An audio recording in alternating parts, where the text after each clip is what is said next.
Meu nome é Ubiratã Melo, antes conhecido como Ubiratã de Oxalá, e eu servi aos encostos durante 38 anos da minha vida. Eu nasci numa família já tradicional no meio religioso, né?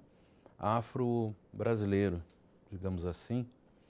E a minha mãe não podia conceber, quer dizer, ela não podia ter filho, não podia gerar filhos.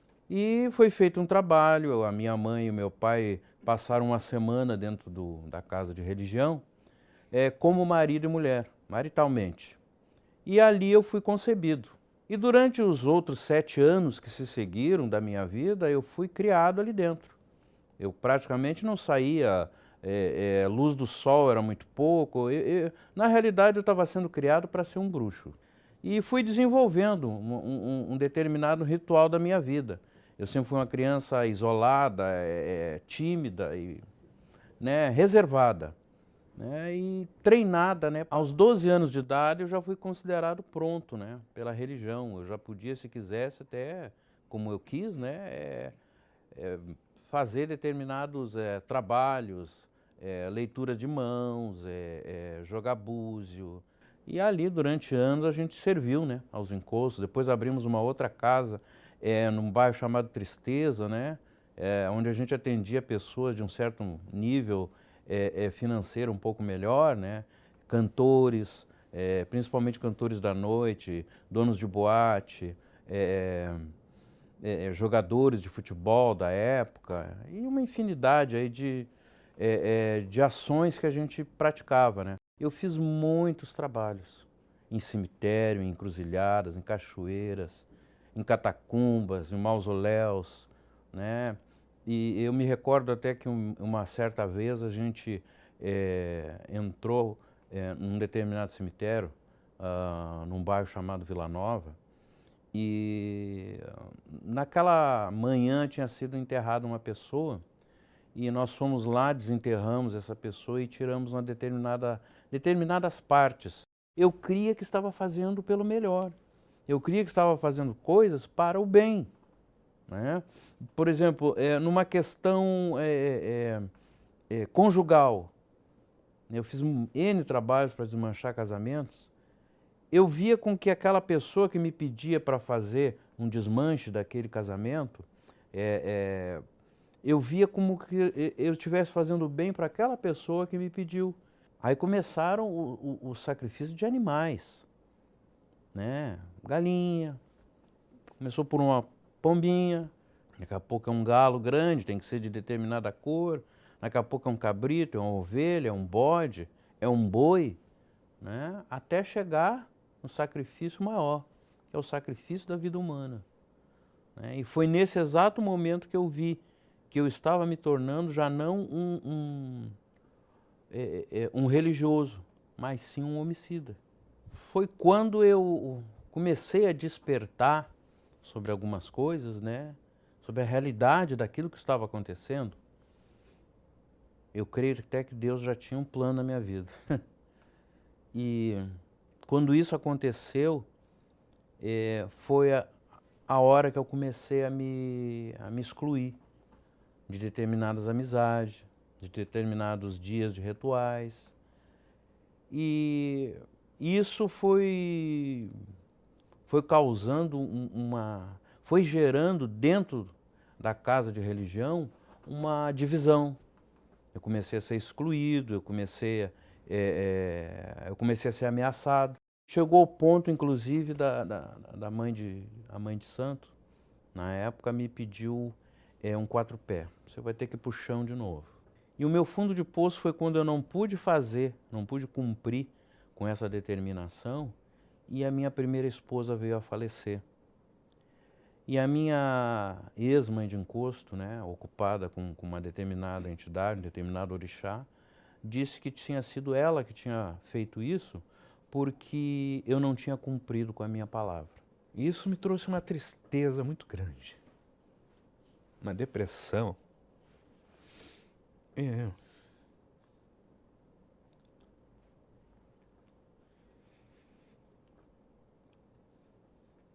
Não há trabalho que você faça que possa superar essa dor.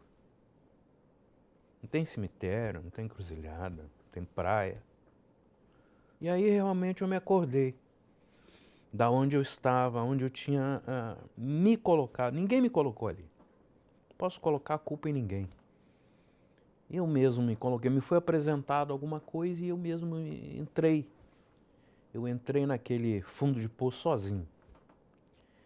E agora eu tinha que dar um jeito de sair, porque ninguém ia me ajudar, né? Mas eu odiava igrejas evangélicas, todas. A principal era a Igreja Universal do Reino de Deus. Na realidade eu odiava Deus. Porque eu pensava assim, como é que pode um Deus que se diz tão justo, tão amoroso, tão maravilhoso, né, permitir que... Agora eu mudava já, mas eu não era santo, né? Eu dizia assim, permitir que um Exu, que um demônio desse do inferno, viesse tirar uma pessoa tão bondosa, tão como era a minha primeira esposa. E eu achava assim, por causa da figura de alguns pastores e bispos na época, principalmente do bispo Edir Macedo, a figura que eu tinha dele era de um charlatão, de um ladrão, né? Uma pessoa assim que fazia as coisas meramente por dinheiro. Em 95 eu fui parar no Hospital Porto Alegre com fortes dores. Eu tinha dores de cabeça que eu batia com a cabeça na parede assim para ver se aquilo aliviava, pelo menos que mudasse a dor, que a dor fosse outra. E aí, depois dessas dores, eu entrei para o alcoolismo. Eu vivia alcoolizado, ou drogado, né? E fui parar no hospital, porque aí, além das dores, eu comecei a cair no chão. Me davam umas tonturas, umas vertigens, e eu caía no chão. Aí me levaram para o hospital e lá o médico disse que eu estaria com leucemia. Leucemia é o câncer no sangue, né?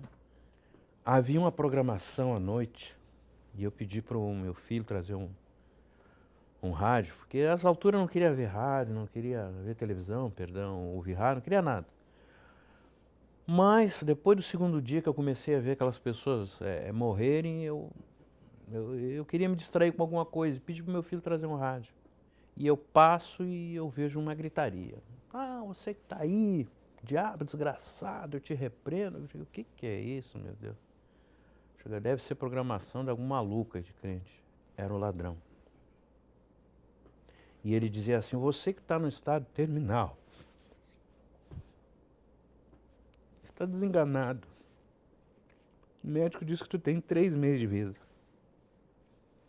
Eu olhava para os lados e dizia assim, o que é isso, meu Deus? Quem é esse cara que está falando aí? Ele conhece a minha vida.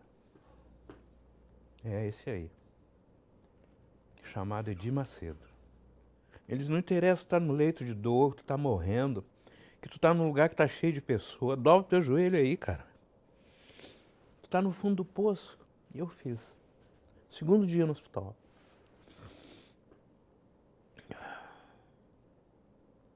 Seis dias depois veio o resultado de todos os exames. Eu não tinha absolutamente nada. Sangue limpo.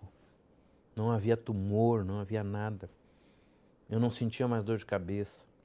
Mas eu só procurei essa igreja, a Igreja Universal do Reino de Deus, quando eu realmente já tinha batido em tudo que era porta e nenhuma tinha resolvido. Nenhuma. E no altar havia um rapazinho novinho, em torno de 20 anos. E ele estava com uma pessoa que hoje eu sei que estava manifestada. Para mim ela estava ocupada, né? Para mim ela estava incorporada com um espírito chamado Sete Cruzeiro. E justamente esse Sete Cruzeiro, quando era a gira de Exu, na sexta-feira, era o espírito que manifestava em mim. E esse menino dizia para ele, tu não quer me obedecer? Pois agora é de joelho. E eu olhava assim, mas como é que pode? Como é que pode? Eu era escravo dessa entidade. E aqui, um camarada que não tem uma guia, ele não tem um imperial, ele não está usando uma corrente que seja, e que não tem nenhuma imagem aqui, não tem, sabe, não tem um ebó atrás da porta, não tem nada. Como é que essa entidade que era a que me dominava, está obedecendo esse rapaz? E aí, na quarta-feira, comecei a entender o que era buscar Deus, o que era se entregar, o que era buscar o Espírito Santo. Aí eu comecei a aprender. Quarta-feira era como se fosse uma aula. O pastor chamou para frente, nós vamos buscar o Espírito Santo, você quer vir aqui na frente do altar, ou você quer dobrar o seu joelho, ou você quer ir colar o teu rosto numa parede dessa aí, e orar e buscar. E eu tinha ido em jejum aquela tarde. Aquela noite, melhor dizendo, mas eu abri um jejum à tarde. 18 horas eu abri um jejum até meia-noite. Então, eu já fui na igreja preparado. Com glória. Foi o dia mais lindo da minha vida. Senti, assim, Deus te perdoar. Senti o tamanho do amor de Deus, da plenitude, da grandeza. Eu enxergava a Deus, eu falava com Ele. Eu podia sentir aquele amor, o meu peito parecia que ia explodir. Sabe, de tanto amor, de tanta alegria. De tanta alegria. Um desejo muito grande, que é o amor de Cristo pelas almas. Por ganhar almas. Hoje a gente visita presídios, hoje a gente vai em albergues, vai em casa de menores, a gente sai de madrugada para resgatar as pessoas que estão aí na mendicidade, na prostituição, no tráfico. O Biratã Melo hoje é uma pessoa alegre, é uma pessoa que não vê dificuldade em nada, é uma pessoa forte, disposta. Aquela sujeira, aquele vazio que eu tinha, saiu. Hoje o meu coração, a minha vida é preenchida pelo Espírito Santo, pelo Espírito de Deus. Isso me dá força. Não é só isso, Deus me deu uma esposa, uma mulher de Deus, ela também é obreira, ela é responsável pela escolinha, né, de uma cidade aqui bem próximo onde nós moramos. Sabe esse senhor chamado Edir Macedo, que eu chamei de ladrão?